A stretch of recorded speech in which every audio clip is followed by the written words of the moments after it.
আজকে আজকে বানাবো আমরা তড়কা ডাল। তড়কা ডাল বানানোর জন্য আমি এই যে এখানে মুগ ডাল আর মসুর ডাল সেদ্ধ করে নিয়েছি। এইবার আমরা কড়াই গরম করব। এবার আমি কড়াইয়ের মধ্যে দিব তেল,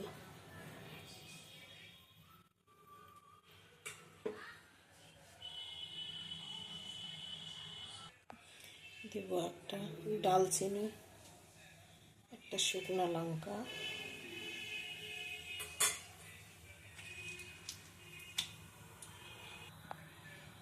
দিব একটু জিরা ফোড়ন,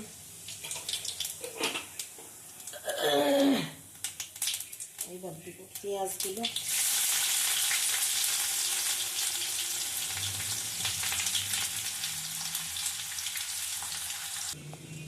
এবার আমি দিব আদা রসুন কুচি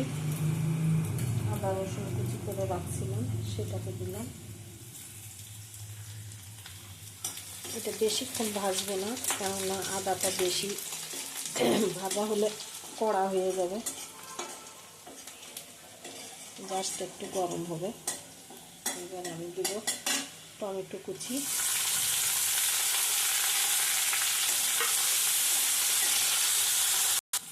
এর মধ্যে আমরা দেব এখন লবণ,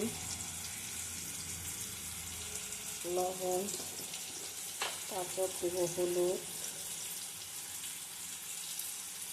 ডালে বেশি হলুদ দেব না দেখে, তারপর নেব লঙ্কা গুঁড়া, তারপর দেব অল্প একটু জিরা গুঁড়া, তারপর দেব অল্প একটু ধনিয়া গুঁড়া,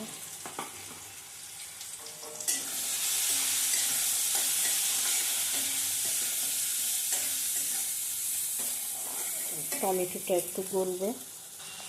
এবার দেব ডাল সেদ্ধটা, এবার একটু জল দিয়ে দেবো এর মধ্যে, ডাল সেদ্ধর জলটা দিয়ে দিলাম। ডাল ফুটে গেছে, এবার আমি দিচ্ছি এর মধ্যে 1 চামচ ঘি, আর উপর থেকে আমি এর মধ্যে দিব ধনেপাতা ছিটাই। ব্যাস আমার ডাল কমপ্লিট। আপনারা এইভাবে ডাল বানিয়ে খেয়ে দেখবেন, কেমন লাগছে জানাবেন। ব্যাস আমি গ্যাস অফ করে দিলাম, আমার ডাল কমপ্লিট হয়ে গেছে। Thank you.